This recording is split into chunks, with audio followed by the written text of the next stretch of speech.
क्या महीने के 500 या 1000 रुपये इन्वेस्ट करके हम करोड़पति बन सकते हैं?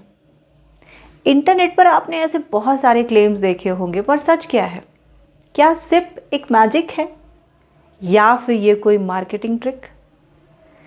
आज के वीडियो में सिप से जुड़े हुए सारे डाउट्स क्लियर हो जाएंगे, इसलिए लास्ट तक ज़रूर देखना। नमस्ते, मैं हूँ महिमा और आप देख रहे हैं पैसा सखी स्टूडियो।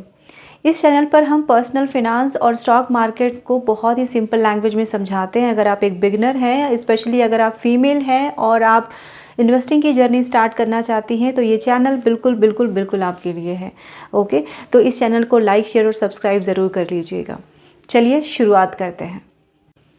सबसे पहले एक मिथ तोड़ देते हैं कि सिप कोई इन्वेस्टमेंट नहीं होता, अपने आप में कोई इन्वेस्टमेंट नहीं होता। सिप का फुल फॉर्म है सिस्टमैटिक इन्वेस्टमेंट प्लान।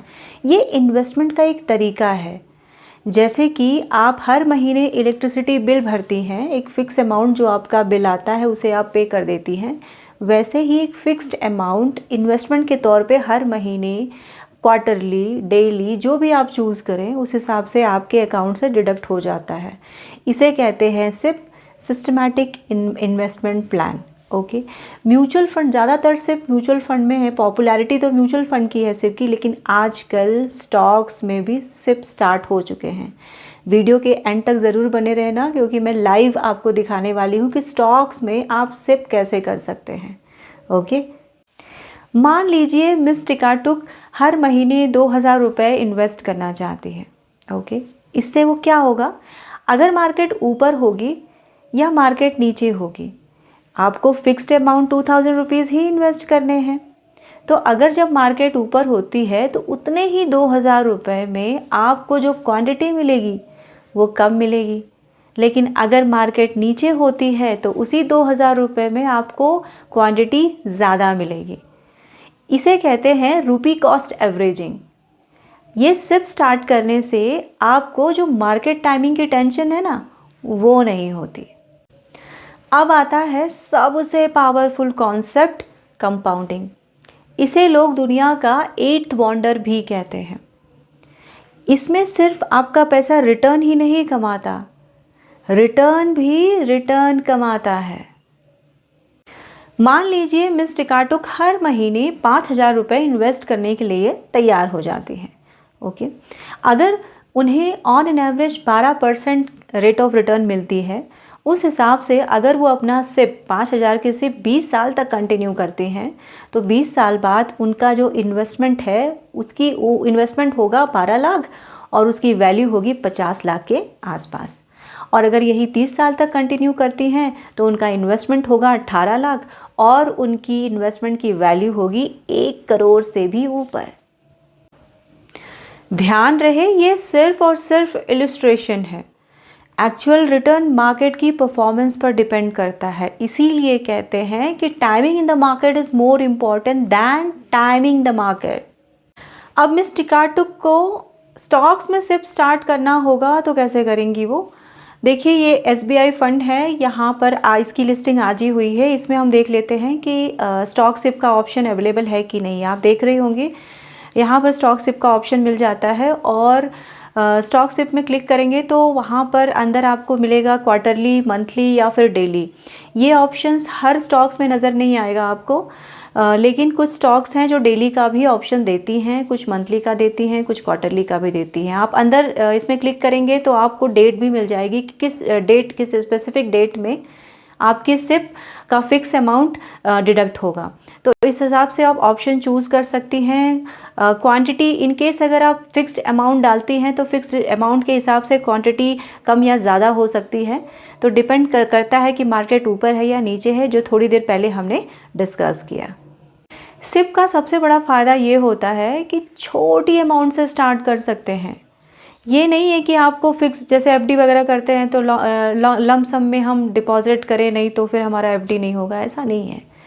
छोटी अमाउंट से आप अपने बजट के हिसाब से चूज़ कर लीजिए। हर महीने छोटी अमाउंट से स्टार्ट करना एक एडवांटेज है सिप का। फिर लॉन्गर टाइम में अच्छी वेल्थ क्रिएट होती है और सबसे इम्पॉर्टेंट, सबसे इंटरेस्टिंग कि आपको कंपाउंडिंग का बेनिफिट मिल जाता है, यानी कि आपका रिटर्न भी रिटर्न कमा कर देता है लॉन्गर टाइम में। ओके, और डिसिप्लिन जो हर महीने डिडक्ट होने की बात होती है ना, डिसिप्लिन अपने आप मेंटेन हो जाती है। ये सारे सिप के फ़ायदे हैं। लेकिन ऐसा नहीं है कि सिप के नुकसान नहीं हैं। देखिए, हर महीने एक स्पेसिफिक अमाउंट आपके बजट से निकलकर साइड हो जाता है, दिखेगा तो आपको ज़रूर। शॉर्टर टाइम में सिप से हो सकता है लॉसेस भी दिखें। अगर आप म्यूचुअल फंड में सिप स्टार्ट करते हो तो ऐसा नहीं है कि तुरंत ही आपको दिखने लगेगा कि मेरी profile green green green green चल रही है, रिटर्न पे रिटर्न आ रहे हैं। नहीं, ऐसा नहीं होता है। म्यूचुअल फंड भी मार्केट से लिंक्ड होता है, तो वो उस पर भी असर होता है जैसे जैसे मार्केट जैसा परफॉर्म करती है। तो अगर कोई आपको कहता है कि इस म्यूचुअल फंड में आप सिर्फ स्टार्ट कर दीजिए, इतने महीनों में या इतने दिनों में पैसा डबल हो जाएगा, तो वो गलत कह रहा है। प्लीज़ मत मानिए, क्योंकि सिर्फ हमेशा लॉन्गर टाइम में कंपाउंडिंग का इफ़ेक्ट देने के बाद ही चमकता है। और अगर आप इन्वेस्टिंग की जर्नी शुरू करना चाहती हैं तो हर महीने थोड़ा थोड़ा थोड़ा थोड़ा अमाउंट करके इन्वेस्टमेंट स्टार्ट कीजिए। और ऐसे टाइम में सिर्फ सिस्टमैटिक इन्वेस्टमेंट प्लान आपके लिए बेस्ट चॉइस बन सकती है। पर ऐसा नहीं है कि आज आपने मेरा वीडियो देखा और सडनली चले गए म्यूचुअल फंड में सिप करने। नहीं, ऐसा नहीं है। म्यूचुअल फंड में इन्वेस्टमेंट करने के पहले आपको देखना है उस फंड का ऑब्जेक्टिव क्या है, उसका पास्ट परफॉर्मेंस क्या है, एक्सपेंस रेशियो क्या है, ओके, पास्ट में उसने कितने रिटर्न्स दिए हैं, ये सब आपको स्टडी करनी है, सब रिसर्च करनी है। क्यों रिसर्च करनी है? क्योंकि mutual fund investments are subject to market risk. Schemes related सभी दस्तावेज ध्यान से पढ़ें। इसीलिए ऐसे ही नहीं उठ के रैंडमली इन्वेस्टमेंट करना स्टार्ट कर देना है। सिर्फ स्टार्ट करना है, लेकिन उसके पहले समझना है चीज़ों को कि सिर्फ करना कहाँ है हमें सिर्फ। अगर आज की वीडियो सिर्फ फाइनली समझ में आ गई हो तो इस वीडियो को लाइक ज़रूर कीजिएगा, क्योंकि आपका एक लाइक मुझे मोटिवेट करेगा। और कमेंट में लिखिए कि यस, सिर्फ स्टार्ट करना है। ओके, तो अगर आप पर्सनल फिनांस और स्टॉक मार्केट को सिंपल लैंग्वेज में समझना चाहती हैं, इन्वेस्टमेंट स्टार्ट करना चाहती हैं, तो प्लीज़ इस चैनल को सब्सक्राइब कर लीजिएगा, पैसा सखी स्टूडियो को। मिलते हैं नेक्स्ट एपिसोड में इसी तरह के कुछ इंटरेस्टिंग टॉपिक के साथ। Thank you so much.